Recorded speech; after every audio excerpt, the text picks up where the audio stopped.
오늘 주시는 말씀 출애굽기 25장 1절부터 우리 22절 말씀까지 보도록 하겠습니다.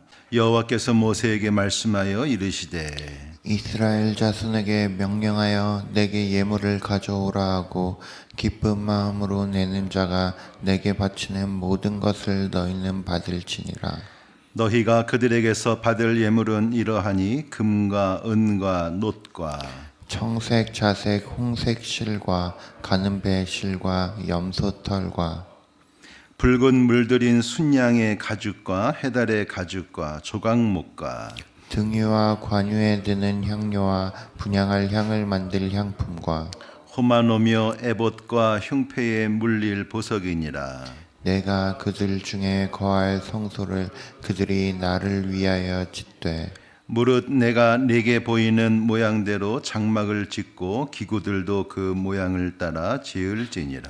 그들은 조각목으로 궤를 짜되 길이는 2규빗 반, 너비는 1규빗 반, 높이는 1규빗 반이 되게 하고 너는 순금으로 그것을 싸되 그 안팎을 싸고 위쪽 가장자리로 돌아가며 금테를 두르고 금고리 넷을 부어 만들어 그 네 발에 달되 이쪽에 2고리와 저쪽에 2고리를 달며 조각목으로 채를 만들어 금으로 싸고 그 채를 궤 양쪽 고리에 꿰어서 궤를 매게 하며 채를 궤의 고리에 꿰인 대로 두고 빼내지 말지며 내가 내게 줄 증거판을 궤 속에 둘치며 순금으로 속죄소를 만들되 길이는 2규빗 반, 너비는 1규빗 반이 되게 하고 금으로 그룹 둘을 속죄소 두 끝에 쳐서 만들되 한 그룹은 이 끝에 또 한 그룹은 저 끝에 곧 속죄소 두 끝에 속죄소와 한 덩이로 연결할지며 그룹들은 그 날개를 높이 펴서 그 날개로 속죄소를 덮으며 그 얼굴을 서로 대하여 속죄소를 향하게 하고 속죄소를 궤 위에 얹고 내가 내게 줄 증거판을 궤 속에 넣어라. 거기서 내가 너와 만나고 속죄소 위 곧 증거궤 위에 있는 두 그룹 사이에서 내가 이스라엘 자손을 위하여 내게 명령할 모든 일을 내게 이르리라. 아멘. 주님의 말씀입니다. 자, 우리 지난 시간에 모세가 하나님의 산 시내산 혹은 호렙산을 몇 번 올라갔는가 했는데 모두 8번, 최소 8번은 올라갔을 거다 이야기를 했고요. 지금 우리가 읽은 이 25장은 모세가 6번째 올라갔을 때 이제 하나님의 40일 40주야를 금식하면서 하나님의 산에 머물렀을 때 하나님이 모세야 성막을 내가 말한 대로 꼭 이렇게 잘 지어라, 이 성막에 대한 말씀이 나옵니다. 그래서 오늘 시작하는 25장부터 저 뒤에 31장까지 하나님께서 많은 말씀을 주시고 이 성막에 대한 것, 그 다음에 제사장에 관한 것, 이런 것들을 쭉 말씀을 하시고 또 증거판 두 돌판을 이제 받아서 18절에 내려오는, 그래서 25장부터 31장까지가 한 묶음으로 보실 수가 있겠습니다. 우리가 보통 성경 통독을 하다 보면 창세기 재미있게 은혜롭게 잘 읽다가 출애굽기 앞부분은 또 이렇게 또 재미있게 읽다가 시내산에서 이제 막힐 때가 많이 있죠. 우리 지난번에 봤던 시민법 부분에서 많이 막히고 또 한 부분은 바로 이 성막 부분입니다. 이게 무슨 말인가, 이 성막을 어떻게 이해해야 되나. 그래서 이 통독에 참 어려움이 있는 그런 구절인데, 우리 지난번에 시민법을 살펴보면서 많은 은혜가 있었던 것처럼 하나님의 이 성막도 이것을 잘 이해하고 읽으면 큰 은혜가 되는 줄로 믿습니다. 지금은 우리는 신약 시대를 살고 있고 또 제사 제도가 완전히 바뀌었죠. 동물의 피를 흘리거나 하지 않기 때문에. 그렇기 때문에 이 성막을 우리가 굳이 읽을 필요가 있는가? 이제 다 구약의 얘기인데, 하지만 여러분 이 성막을 백성에게 주신 하나님의 마음은 변치 않다고 생각을 하고, 하나님이 이 성막을 통해서 하시고자 했던 그런 하나님의 속마음은 이 시대에도 저는 변치 않는다고 생각을 합니다. 그런 관점에서 이 성막의 말씀을 쭉 같이 잘 이해하시면 좋겠습니다. 자, 오늘 읽은 말씀은 두 부분으로 나누어집니다. 첫 번째 1절부터 9절 말씀은 이제 이 성소를 또 성막을 만들기 위해서는 재료가 필요하죠. 그래서 그 재료를 이스라엘 백성들을 향해서 가지고 오라, 이렇게 모세를 통해서 말씀을 하시는 것을 볼 수 있습니다. 두 번째 부분은 10절이죠. 10절부터 22절 말씀은 이 성막에서 가장 우리가 보통 지성소라고 하는 가장 거룩한 곳, 그 지성소에 있는 성물이죠. 이 법궤, 증거궤 혹은 언약궤라고 부르는 이 나무 상자를 어떻게 만들라 하시는 이 법궤에 대한 말씀을 볼 수가 있습니다. 자, 우리 앞부분을 먼저 보겠습니다. 하나님께서 모세에게 이 성막을 만들, 또 성물들 만들 재료를 어떻게 말씀하시는가? 2절을 보면 이스라엘 자손에게 명령하여 내게 예물을 가져오라 하고, 어떤 마음으로? 기쁜 마음으로 내는 자가 내게 바치는 모든 것을 너희는 받을지니라. 네. 여러분, 하나님께서 우리에게 그 당시도 그렇고 지금도 저는 마찬가지라고 생각합니다. 하나님께서는 기쁨으로 바치는 것을, 기쁨으로 바치는 자를 하나님은 기뻐하신다라는 것을 반드시 기억하시기 바랍니다. 여기 보면은 금도 있고 은도 있고, 하지만 놋도 있습니다. 또 여러 가지 종류의 실도 있고 털도 있고 가죽도 있고 또 향을 만드는 향품도 있고 여러 가지 종류가 나오는데요. 사실 우리가 하나님께 무엇인가를 바치려고 했을 때, 이건 내가 귀하게 여기는 건데, 이제 그런 아까운 마음, 그리고 기뻐하지 않은 마음, 나는 이거 참 드리지 못하는데, 이거 뭐 누가 보니까, 혹은 내 직분이 무엇이니까, 목사니까, 장로니까, 권사니까, 어떤 그러한 책임감을 가지고 교회에게 또 하나님의 일에 무엇인가를 드릴 때 우리 마음속에 기쁨이 있는가, 굉장히 중요한 부분인 것 같아요. 왜 기쁘지 못할까 생각을 해보면 많은 경우에 아까운 마음이 들기 때문이죠. 내가 이거 얻으려고 얼마나 수고했는데, 내가 이 수입을 얻기 위해서 얼마나 내가 애써 일했는데, 내 것이라는 생각이 들게 되면은 이게 이제 좀 기쁨이 사라지게 되는 것이죠. 오늘 말씀을 보면서 알 수 있는 것은 백성들을 향해서 말해라, 기쁨으로 이것을 내는 것을 내가 받겠다 하실 때, 가진 자만 낼 수 있는 것이 아닙니다. 못 가진 사람도 낼 수 있습니다. 금은 은은 없어도 놋이 있을 수 있고, 여러 가지 귀한 실과 털은 없어도 가죽이 있을 수 있고, 뭐 그런 것이죠. 누구든지 있는 것을 바쳐라. 하지만 중요한 것은 그것이 어떤 것이든, 그것이 금이든 놋이든 기쁨으로 내라 하는 것이죠. 기쁨이 없다면 하나님은 받지 아니하신다. 사실 생각해보면 여기 25장 앞부분에 나오는 모든 것들은 이스라엘 백성들의 것이었을까? 아닙니다. 이것은 이스라엘 백성들의 것이 아니라 우리 앞에서 봤던 것처럼 하나님께서 에집트에서 출애굽을 시켜주실 때 에집트 사람에게 요구해라. 그들에게 금을 요구하고 은을 요구하고 폐물을 요구하고, 그 10가지 재앙에 완전히 패닉 상태에 빠진 이집트 사람들이 빨리 이스라엘 히브리 민족이 나가기를 원하기 때문에 그들이 원하는 것을 다 내어줬죠. 결국은 이것은 출애굽 당시에 하나님께서 에집트 사람들을 통해서 이스라엘 사람들에게 주신 선물과 같은 것이었습니다. 그렇기 때문에 하나님이 주신 것을 하나님께 드리는 것이 무엇이 아까울 게 있겠습니까? 그러니까 우리가 하나님께 무엇인가를 드릴 때 아까운 마음이 드는 것은 이게 내 것이다 라고 생각하는 것인데, 엄밀히 생각하면 그것은 내 것이 아닙니다. 내가 열심히 일하고 받은 그 수입이나 혹은 여러 가지 나의 어떤 재산들이 내 것인 것 같지만, 사실 하나님께서 내게 건강도 주시고 일할 수 있는 직장도 주시고 또 여러 가지 머리에 지혜도 주시고 사회적인 어떤 그러한 관계도 맺게 하심으로 이게 다 하나님의 은혜라는 거죠. 여러분, 하나님께 바치실 때 기쁨으로 드릴 수 있는 여러분 되시기를 축원합니다.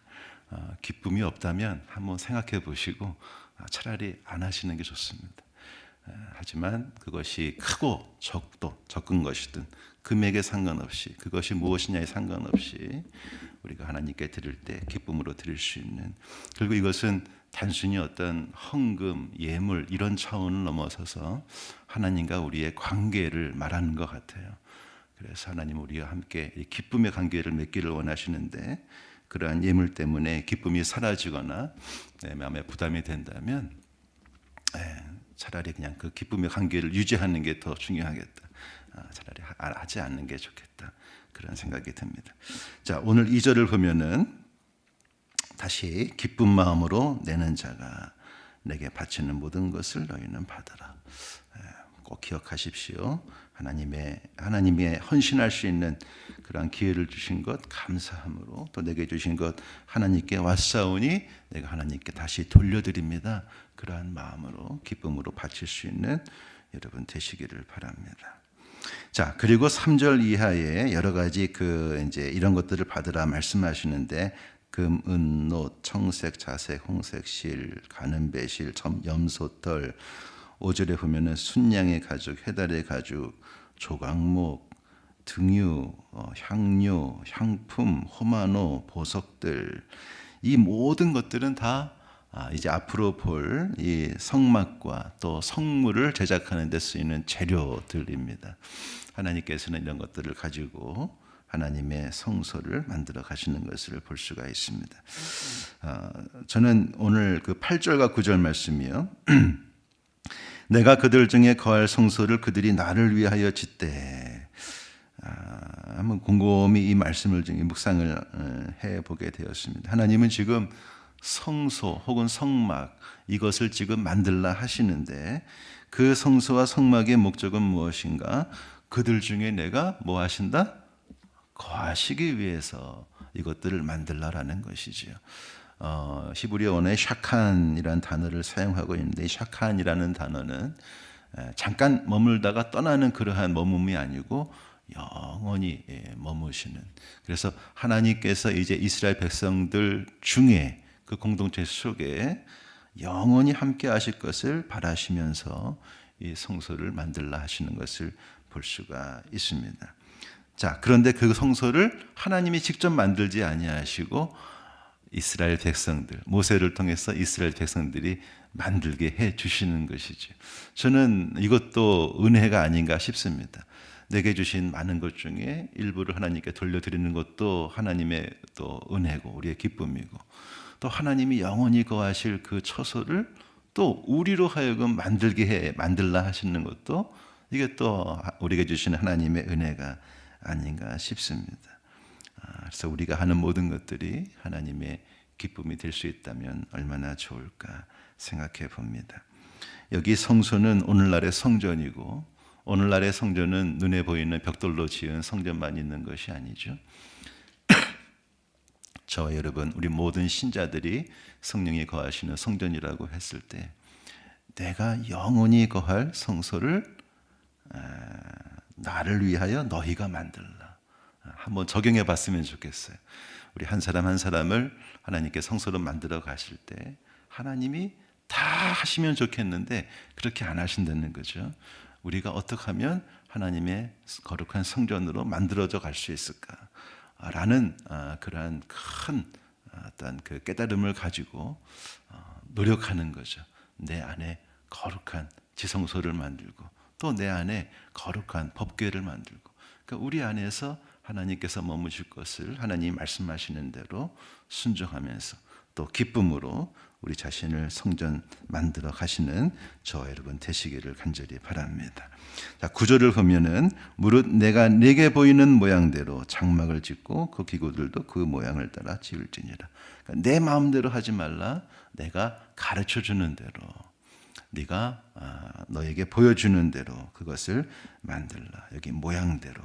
그래서 함부로 우리 생각대로 하는 것이 아니다. 하나님 말씀에 따라서 행하라라는 것을 볼 수 있습니다.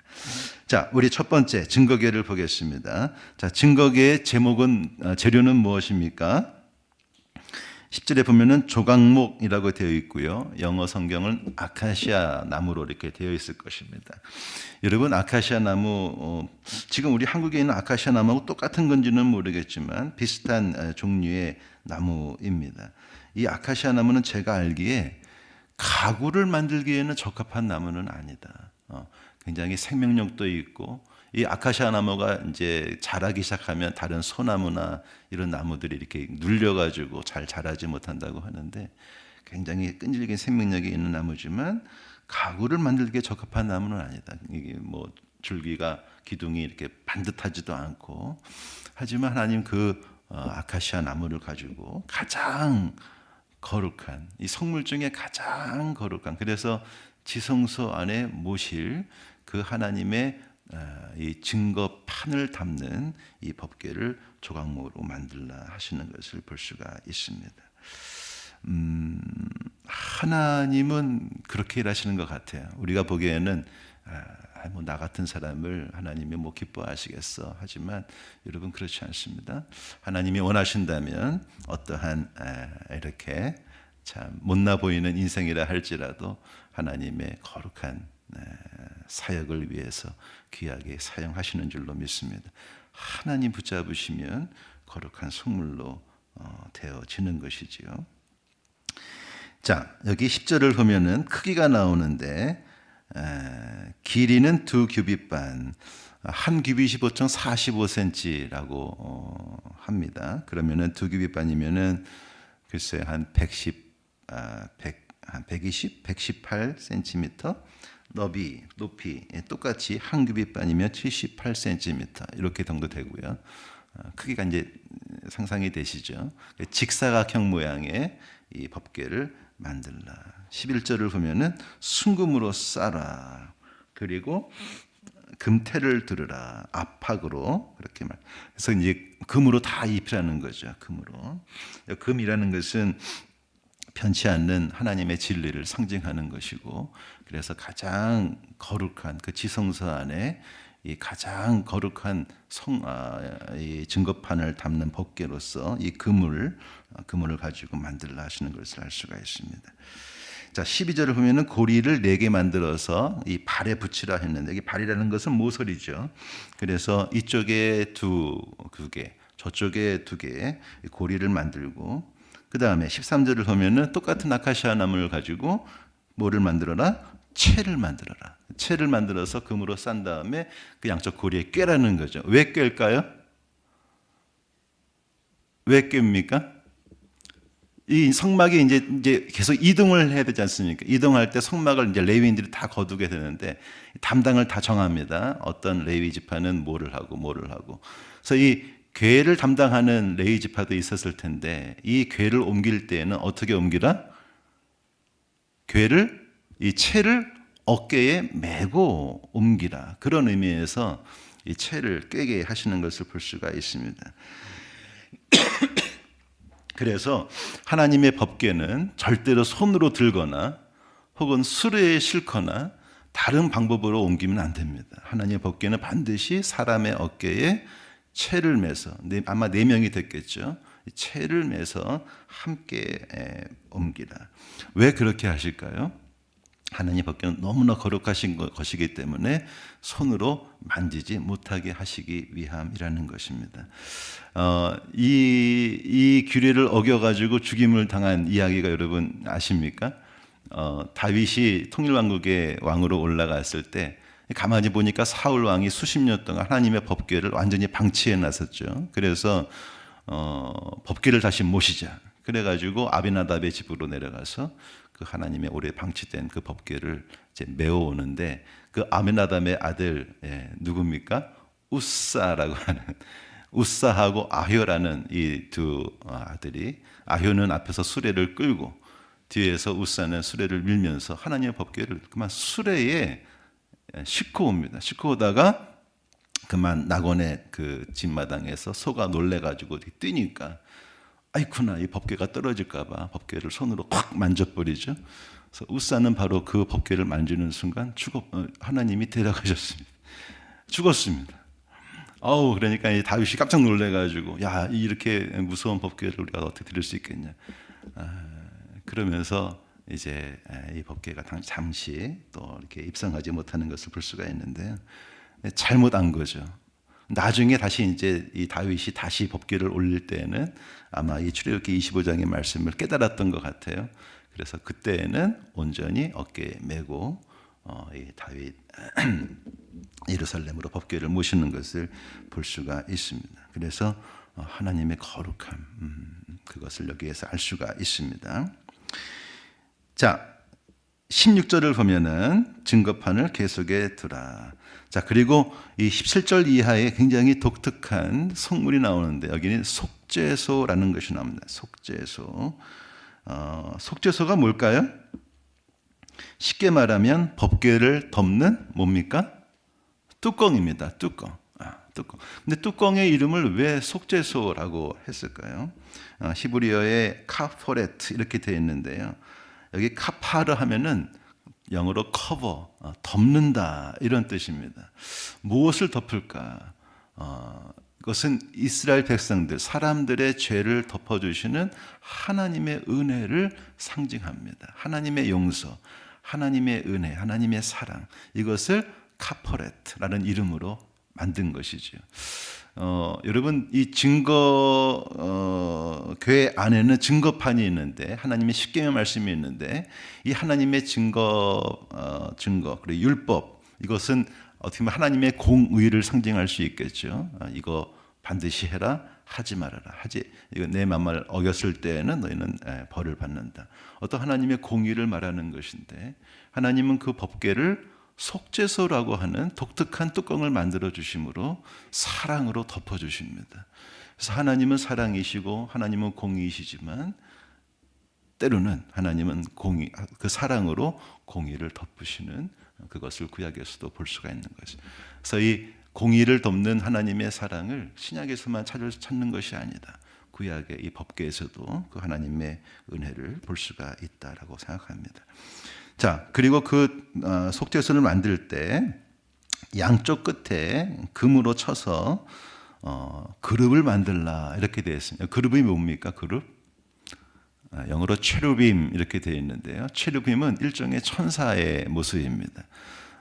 날개를 가진 아마 사람 모습일 텐데 정확히 우리는 그것을 모릅니다.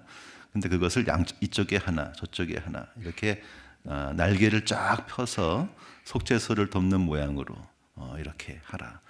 그리고 이 똑같은 모양으로 나중에 다윗에게도 성전에 대한 그 성전을 이렇게 지으라 하실 때에도 이 두 그룹을 하나님 법궤 위에 속죄소 위에 만들게 하시는 것을 볼 수가 있습니다. 그리고 그 속죄소 안에 증거판을 두라. 22절을 보시면 거기서 내가 너와 만나고 속죄소 위 곧 증거궤 위에 있는 두 그룹 사이에서 내가 이스라엘 자손을 위하여 내게 명령할 모든 일을 내게 이르리라. 그래서 지성소는 가장 거룩한 장소예요. 그 지성소 안에 있는 법궤, 또 법궤 중에서도 이 뚜껑, 속죄소, 뚜껑 위에서도 이 두 그룹 사이에서 하나님이 모세를 만나시고 모세에게 말씀하시고 그렇게 하실 것을 약속하십니다. 이 고대 긍정학자들 그리고 이 성경을 연구하시는 분들은 많은 경우 이렇게 말합니다. 하나님은 어떤 형태로든 신상을 만들지 말라 하셨어요. 그렇죠? 그러나 하나님의 임재는 상징할 수가 있는 거예요. 여기가 하나님이 계신 곳입니다. 하나님이 임하시는 곳입니다. 그 하나님의 임재를 상징하는 것 중에 하나가 뭐냐? 바로 이 속죄소가 됩니다. 그래서 우리가 보기에는 그룹이고 뚜껑이지만 그 속죄소 사이에 하나님 속죄소 위에 하나님이 임하신다. 그리고 어떤 학자는 이 속죄소가 하나님의 보좌의 발등상이다라고 해석하는 학자도 있어요.